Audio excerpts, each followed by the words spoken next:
네, 여러분 반갑습니다.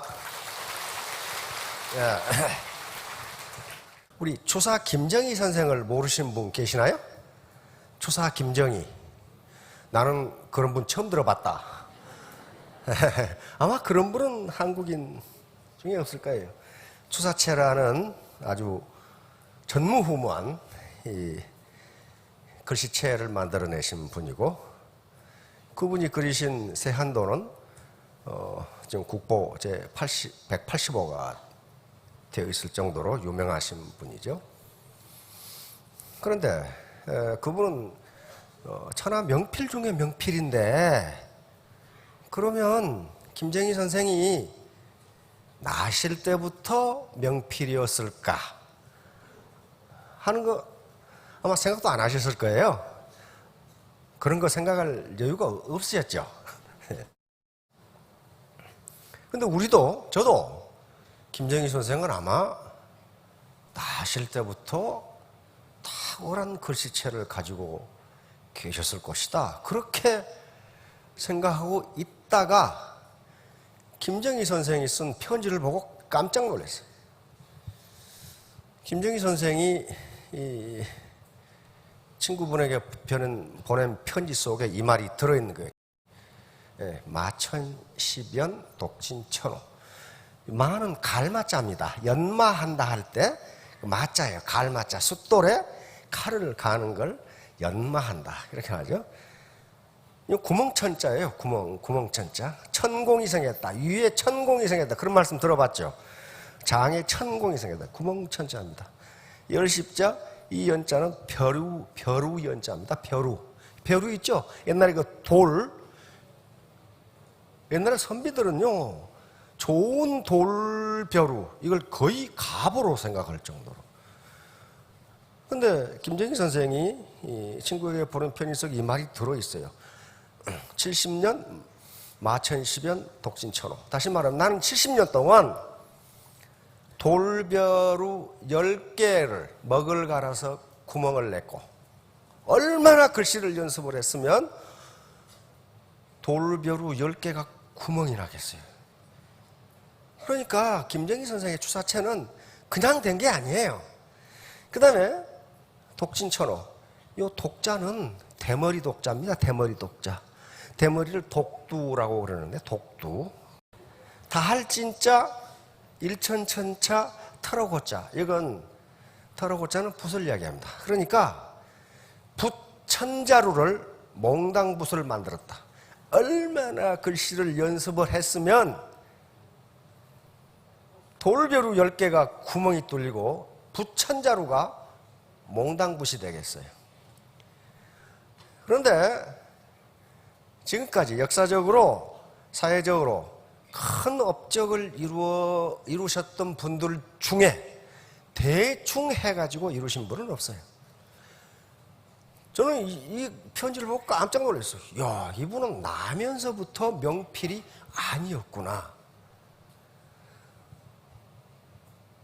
벼루 10개를 먹을 갈아서 구멍을 낸다는 게 이게 보통 쉬운 게 아니에요. 저는 평생 갈아도 한 개 구멍도 못 낼 것 같아. 저희들 어렸을 때는 서당이 있었거든요. 저도 서당에 다녔어요. 그런데 갈아봐야 먹만 달아지지 벼루 달아지는 거 아니에요. 그 다음에 붓 한 자루가 몽당붓이 되도록 글씨를 쓰려면 얼마나 써야 되겠어요. 제 친구 중에 서예가가 있거든요. 그래서 이제 옛날에 국전이라고 있었죠. 서예. 출품하려면은 그 출품하는데 글씨 몇 장 쓰냐 그랬더니 그 창호지, 그 브리스 창호지 4추럭을 쓴답니다. 4추럭을 써야 그 중에 하나가 마음에 드는 게 나온대요. 우리 친구 서예가가 그런 얘기를 해요. 4추럭을 쓴다고 얘기하더라고. 그 정도 써야 돼요. 그 정도. 그런데 대충 설렁설렁 애터미 사업하고 돈 안 되네. 그거 안 되는 게 당연한 거예요. 김정희 선생이 추사체를 완성하기 위해서 붓천자루를 몽당붓으로 만들었어요. 그래서 우리가 성공하는 데 있어서 요 한 가지만 잊지 않으시면 됩니다. 에디슨이 토마스 에디슨이 많은 명언을 남겼는데 그중에 가장 많이 쓰이는 명언이 천재는 1% 영감과 99%의 노력으로 이루어진다. 그걸요 잊지 않으셔야 됩니다. 근데 통상 성공학자들 그리고 자기개발 이론가들은 이것을 이렇게 얘기합니다. 성공은 1% 영감과 99%의 노력으로 이루어진다. 자, 1%의 영감이 있어요. 영감. 99%의 뭐라고요?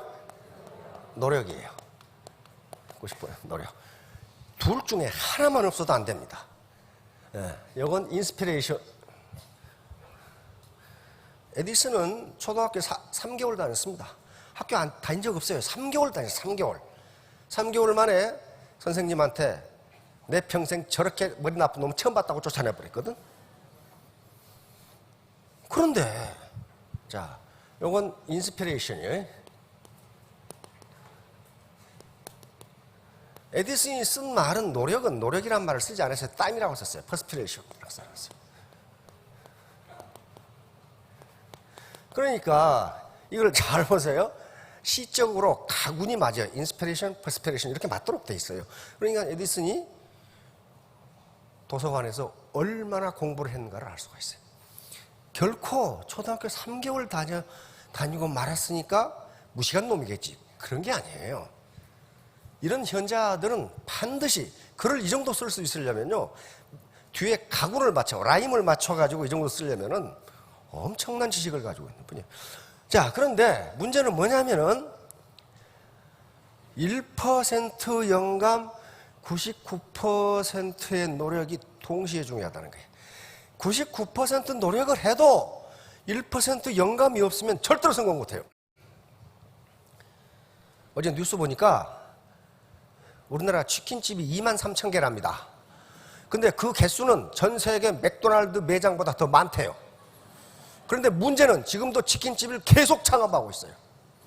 누가? 50대 이후에 은퇴자들이 할 일이 없어요. 그러니까 내가 팔면 치킨이 잘 되겠지. 안 돼요. 안 됩니다. 치킨집을 해도요, 20대 아가씨가 해야지 50대 장년이 하면은 가지를 안 해요. 가지를 않아. 누가 50대 장년 요리를 보고 누가 그 치킨집에 가겠어? 다시 말하면, 그러면 그분이 치킨집을 창업해서 게으르게 할까요? 그렇잖아요. 아침부터 저녁까지 뼈 빠지게 노력합니다. 99% 노력을 하는데 1% 영감이 없는 거예요. 치킨집을 해서 내가 성공할지 뭐 할지 영감이 없어요.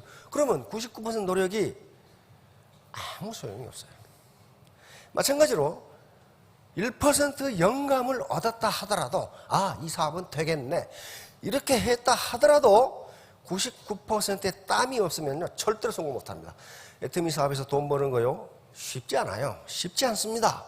적어도 100일 이상 100일 적어도 100일 동안은 오늘 시작하신 분이 적어도 100일 동안은요 만고풍상 다 거치고 정말 치열한 인내의 과정을 거치지 않으면요 절대로 성공 못해요.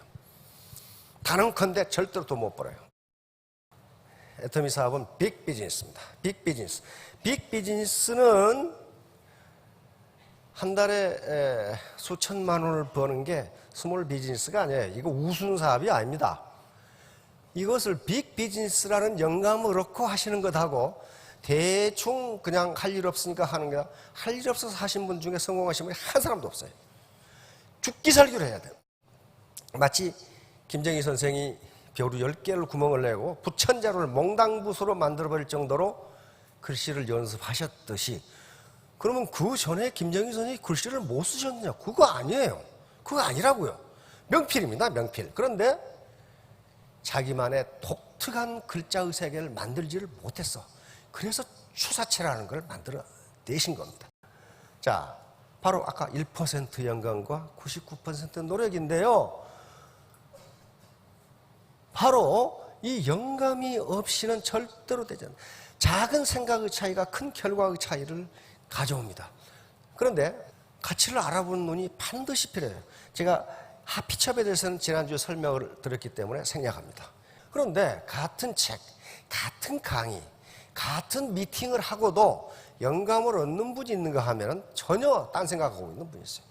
전혀. 그러니까 같은 물을 독사가 먹으면 독이 되지만은 젖소가 먹으면 우유가 된다는 사실, 똑같은 걸 먹었는데 똑같은 강의를 듣고도 영감을 얻는 분이 있는가 하면 나도 알아. 그런 분이 있어요. 알죠. 알아요. 모른다는 게 아니에요. 그 세부사항을. 그런데 거기서 얻는 영감이 제로라면 그분은 강의 안 듣는 거랑 똑같아요. 그래서 성공하기 위해서는 3H, 이것은 애터미 사업뿐만 아니고 학문을 하건 어떤 제조업을 하건 마찬가지입니다. 3H가 없으면요, 그 어느 것도 할 수 없어요. 그 어느 것도, 구멍가게를 하더라도 3H는 반드시 필요합니다. 먼저 앞에 H는 냉철한 이성입니다. 쿨헤드예요. 쿨헤드. 냉철한 이성. 냉철한 판단력. 여기서 1% 영감이 나와요. 두 번째, 냉철한 이성만 가지고는 되지를 않아요. warm heart, 따뜻한 마음이 있어야 돼요. 나 혼자 잘 먹고 잘 살아야 되겠다. 그러면 그렇게 될 것 같아요? 젊은 시절에 그렇게 됩니다. 나 혼자 잘 먹고 잘 살겠다고 하면요, 젊은 시절에는 그렇게 돼요. 그런데 은퇴한 다음에 어디가 계십니까? 국가 무료 급식소에 앉아 계시죠? 전부 감옥에 들어가서 앉아 있어. 왜? 근데 그 고발을 누가 해? 누가 합니까? 먼 데 있는 사람이에요? 평생을 같이 지냈던 운전수가 해. 자동차 운전수가 다단계 사업은요, 혼자 성공 못합니다. 절대로 못해요. 같이 해야 돼, 같이. 파트너하고 같이 성공하겠다는 마음을 갖지 않은 이상 성공 못해요. 그 라인은 무너져요. 마지막으로 부지런한 손발이 있어야 돼요. 비지 핸드. 아무리 냉철한 이성, 영감이 오고 마음이 따뜻해도 몸이 움직이지 않으면 그 어떤 성과도 낼 수가 없어요. 이 세 가지, 3박자, 3H. 요건 치킨집을 하더라도 마찬가지예요. 1%의 쿨헤드, 냉철한 이성이 있어야 되고, 웜하트가 있어야 되고, 부지런한 손발이 있어요. 자, 다음. 자, 기회비용. 그러면 이 기회비용, opportunity cost라고 하는 경제학에서 가장 기본적인 개념이 이 기회비용입니다. 세상에서 어떤 베네핏, 어떤 편익을 얻기 위해서는 거기에 상응하는 대가를 지불해야 돼요. 대가를 지불해야 된다. 대가 지불 없이 얻을 수 있는 것은 아무것도 없어요. 예를 들면 애터미 사업을 하려고 마음을 가지셨으면은 좋아하는 연속극도 안 보셔야 되고, 연속극 다 보고 다음에 못 본 건 녹화했다 보고, 그래가지고 언제 사업을 해요? 개인 모임에도 당분간 안 나가셔야 되고, 동창회에도 당분간 안 나가셔야 되고, 반드시 어떤 희생이 있어야 돼요. 그 희생을 코스트라고 부릅니다. 코스트. 그게 없이 베네핏이 온다? 세상에 그런 법은 없어요. 이건 아주 기본적인 경제 원리예요. 이것은 로빈슨 크루소우 경제에서도 존재합니다. 로빈슨 크루소우 경제란 말은 딱 한 사람으로 이루어진 경제. 거기서도 기회비용은 반드시 존재해요. 어떤 것을 얻으려면 반드시 다른 걸 희생해야 돼. 로빈슨 크루소우가 무인도에 도착했어요. 오늘 딸기를 딸까 고기를 잡을까? 딸기 따면서 동시에 고기 잡을 수는 없어요. 그렇죠? 딸기를 따면 하루에 100개를 따고 고기를 잡으면 하루에 10마리를 잡은다고 합시다. 에? 딸기를 따면은 스트로베리, 딸기를 따면은 100개를 따고 고기를 잡으면 하루에 10마리를 잡아. 그러면 로빈슨 크루소우가 딸기를 따기로 결정했어. 그럼 뭘 희생해야 돼요? 고기 10마리를 포기해야 돼요. 반드시 기회비용은 이렇게 존재합니다. 여기 오늘 오셨으면은, 여기 오셨어. 몸이 여기가 계시면은 이 시간에 누군가 친구와 만나기로 했는데 그걸 포기해야 돼. 그걸 코스트라고 불러요. 그걸 희생이라고 부른다고요. 친구도 만나고 여기도 오고 그렇게 되지가 않아요. 왜? 우리는 도플갱어가 아니에요. 여기도 있고 저기도 있고 그런 게 아니라고요. 그래서 반드시 희생을 치러야 돼. 희생이 뭐예요? 여기서 아주 눈에 보이지 않는 희생이 굉장히 많아요. 눈에 보이지 않는 희생. 그게 뭡니까? 네가 어쩌다가 다단계로 하게 됐냐? 그것도 희생이에요. 내 명예가 떨어지는 거예요. 친구가 전화하니까 안 받아. 요 친구가 나한테 물건 팔라고 그러겠지. 안 받아. 그건 희생이에요. 그러니까 이것을 opportunity cost, 기회비용을 고려하지 않고 점잖고 우아하게 돈 버는 방법은 세상에 없습니다. 점잖고 우아하게 돈 버는 방법이 있다면 이미 점잖고 우아한 사람들이 다 그 자리에 다 찾아오고 있어요, 지금. 우리 몫이 되지 않아요. 이건 모든 인간이 가지고 있는 공통적인 심리 현상입니다.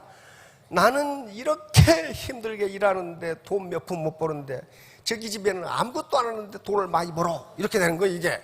그러니까 내가 하는 일은 힘들고 다른 사람이 하는 일은 쉬워 보이는 것. 나는 힘들게 일하는데 돈을 적게 버는데 내 친구는 돈을 많이 번다. 저기 집에는 맨날 놀면서 돈을 번다.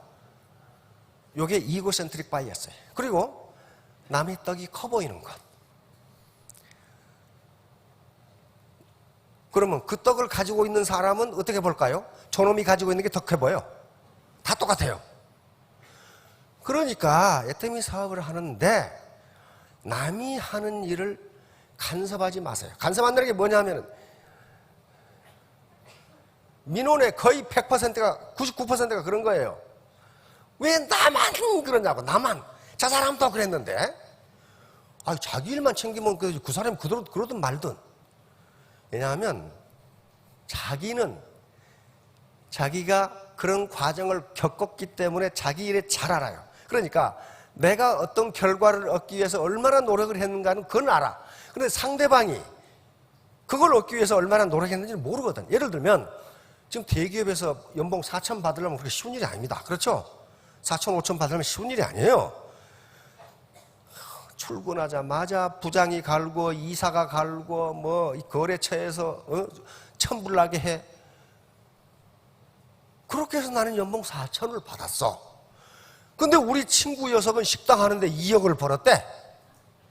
그럼 어때요? 저 새끼는 맨날 자빠져 노는데 2억 벌고 나는 뭐야 이거. 그 친구가 식당을 하면서 먹을 만한 메뉴를 개발하고 그 다음에 그 손님들에게 얼마나 간슬게 다 내줘 가면서 돈을 벌었는지에 대해서는 그 친구는 모르거든. 그러니까 남들이 하는 일은 다 쉬워 보여. 이게 이고센트릭 바이어스입니다.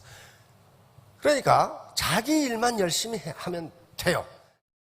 자, 김정희 선생의 맛진심이 아까 설명을 드렸죠. 요게 주사체예요, 주사체. 꼭 어디 초등학교 선생이 학생이 쏜 것 같죠? 이런 글씨체는 독특합니다. 중국에도 이런 체가 없어요. 독특해요. 단연, 요 벼루 이름입니다. 벼루. 굉장히 좋은 벼루를 합니다. 단연, 벼루 연자죠. 중로. 대나무로 둘러싸인 화로. 그러니까 좋은 벼루가 있고 사랑방에서 화로 하나 있고 시요. 시를 짓는 방만 있으면 사나이 한평생 만족이다. 그 말이에요, 지금. 예? 요거예요. 여기에 바로 요 편지 속에 들어있죠. 70년 있죠. 마천 10연, 독진 천호라고 여기 들어있어요.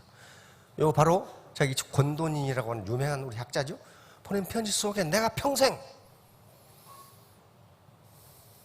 벼루 10개를 구멍내고 부천자루를 몽당부소로 만들었다. 이렇게 연습을 하셨어. 자, 다음. 문전장나 염량세태. 이 말은 문전장나라는 것은 문 앞에 새 그물을 칠 수 있을 정도로 한적하다. 그 말이에요. 이것은 급정열전이라고 하는 사마천 4개 나오는데 그 밤이나 정당시라고 하는 한무제 시대에 굉장히 식간을 잘하고 아주 현명한 두 선비가 있었습니다. 그런데 이 사람들이 벼슬을 하고 있을 때는 문 앞이 문전성시를 이루다가 워낙 바른 말을 잘해가지고 쫓겨나면 새 그물을 칠 정도로 사람이 안 와. 이것을 문전장나라고 그럽니다. 그러니까 내가 현직에 있고 돈이 많고 잘 살 때는 친구가 그렇게 많더니 내가 없어지니까 전화도 안 받더라. 이렇게 되는 거예요. 전화도 안 받더라. 제가 아는 사람 중에 그런 사람이 있어요. 그래가지고 지금 아주 큰 돈을 벌었어. 같이 그 한 부대에서 장교 생활을 했는데 이 사람이 나가서 뭔가 하겠다고 사업을 하다가 쫄딱 망해버렸어요. 이제 저녁 끓일 것이 없을 정도로 다 뺏겨버리고 차압당하고 다 망해버린 거예요. 그래서 옛날 친했던 친구들에게 전화를 했어요. 야, 이만저만해서 돈 좀 빌려주라. 그러면 없다고 하거나 그런데 한 번은 어떤 전화를 받았냐 하면은 전화를 했더니 아들이 전화를 받아. 아들이 전화를 받는데 그 친구라는 놈이 옆에서 야, 아빠 없다고 그래. 아빠 없다고 그래. 그게 전화통으로 들렸어. 그래가지고 결심을 한 거예요. 아, 이렇구나. 내가 잘 나갈 때는 친구라고 그러면서 내가 밥 사주고 다 했는데 없으니까 아빠 없다고 그래. 아빠 없다고 그래. 요게 드린 거예요. 그래서 지금은 그 프랜차이즈 몇 개를 거느린 대재벌이 됐습니다. 그러니까 그 친구가 사실 고마운 거죠. 그 말을 해준. 이게 문전장나예요. 그리고 염량세태는 맹상군 열전에 사기에 또 나오는 건데 마찬가지예요. 따뜻했다 추워진다. 다시 말하면 내가 잘 살고 높은 지위에 있을 때는 그렇게 문전성시를 이루더니 내가 못 사니까 또 내가 권력이 없어지니까 냉랭해지더라. 염량세태란 말이에요. 다음에 이태백과 마부작침. 이태백은 나면서부터 시성이었느냐? 그렇지가 않아요. 그렇지가 않습니다. 마부작침이라는 고사가 이태백과 관련되어 있어요. 이태백이 산에 공부를 하러 갔어요. 공부를 하다 보니까 지루해서 못하겠어. 그래서 싸질머지고 선생한테 말도 안 하고 싸질머지고 내려와. 내려다 보니까 어떤 할머니가 숫돌에다가 도끼를 갈고 있어. 그래서 할머니 이거 뭐 하려고 가냐고 그랬더니 바늘을 만들려고 간다. 이게 마부작침이에요. 갈맞자, 도끼 붙자, 지을짝자, 바늘침자니까 도끼를 갈아서 바늘을 만들다 그 말이에요. 그러니까 이태백이 어린 이태백이가 하도 기가 막혀가지고 아니 할머니 그 언제 바늘을 만드시려고. 그러니까 할머니가 하는 말이 이놈아 쉬지 않고 갈면 언젠가 바늘 된다. 그렇게 대답해 줍니다. 그래서 이태백은 여기서 영감을 얻습니다. 다시 산으로 올라갑니다. 그때부터 치열하게 공부해서 시성이라고 하는 당나라 성당기의 가장 최고의 시인이 됩니다. 최고의 시인. 그러니까 이태백이 처음부터 시를 잘 쓰는 게 아니에요. 이 과정을 거친 도끼를 갈아서 바늘을 만드는 과정을 거친 게 이태백의 공부예요. 정말 엄청난 공부를 한 거예요. 그래서 결국 시성이 됐단 말이에요. 김연아, 우아하게 이 아이스링크에서 아이스하키 타면서 돈 번다. 그거 한번 타보세요. 타지는가. 저도 여러 번 넘어졌어요. 타다가. 그런데 김연아가 내 방송에서 하는 얘기를 들었어. 이거 뭐라고 그럴까? 뺑 도는 거 있잖아요. 무슨 스핀인가 뭐요? 10,000번을 돌았답니다. 10,000번을 돌았는데 그중에 3,000번을 넘어졌대. 그렇게 하지 않고서는 김연아가 될 수가 없어요. 그러니까 김연아가 우아하게 상품 선전, 광고에 나와가지고 많은 돈을 번다. 그것만 알지 얼마나 고생을 했는지 잘 모른다 이거예요. 잘 모르. 자, 그렇듯이 도끼를 갈아서 바늘을 만드는 심정. 이게 바로 애터미에서 990원짜리 칫솔 팔아가지고 5천만 원 버는 거예요. 네. 이분은 어떤 분이냐면요. 여러분, 임진왜란 때 진주 대첩의 김시민 장군 아시죠? 김시민 장군의 손자입니다. 김시민 장군이 충청도 분이거든요. 김시민 장군의 손자인데 어려서 열병을 앓았어요. 얘들 열병하는 게 가장 무섭죠. 열병을 앓아가지고 이게 정신지체가 됐어요. 그래가지고 글을 읽고 나면 돌아서면서 잊어버려. 그런데 이분이 17세기 초선의 최고 시인이 됩니다. 최고의 시인이 돼요. 바로 김덕신 선생인데요. 포기를 하지 않아. 포기를 하지 않아. 이분이 읽은 1만 번 이상 읽은 책이 36권인가 그렇죠. 이분이 가장 좋아한 게 사기 백이열전, 가장 앞에 나오는 열전이 사기열전 중에 제1장에 나오는 열전이 백이열전입니다. 그 백이열전을 좋아해서 11만 5천 번을 읽은 걸로 돼 있어요. 그러니까 그냥 김덕신이 된 게 아니에요. 그런데 그만큼 포기하지 않는 성격이기 때문에 그 당시 통상 이 머리가 좋은 분들은 뭐 10대에 과거에 합격하고 그렇잖아요. 그리고 20대 대부분 합격하고 30대까지 가서 합격한단 말이에요. 30대 합격 못하면 거의 포기를 해요. 그런데 김덕신의 아버지 성함이 김치라는 분인데 그분은 아들의 그런 성격 그리고 이 둔한 머리를 알았기 때문에 너는 60세까지 과거 시험을 보라고 유언을 하고 돌아가십니다. 그러니까 얼마나 노력을 한다는 걸 알아. 그래서 59세에 과거에 합격합니다. 59세에.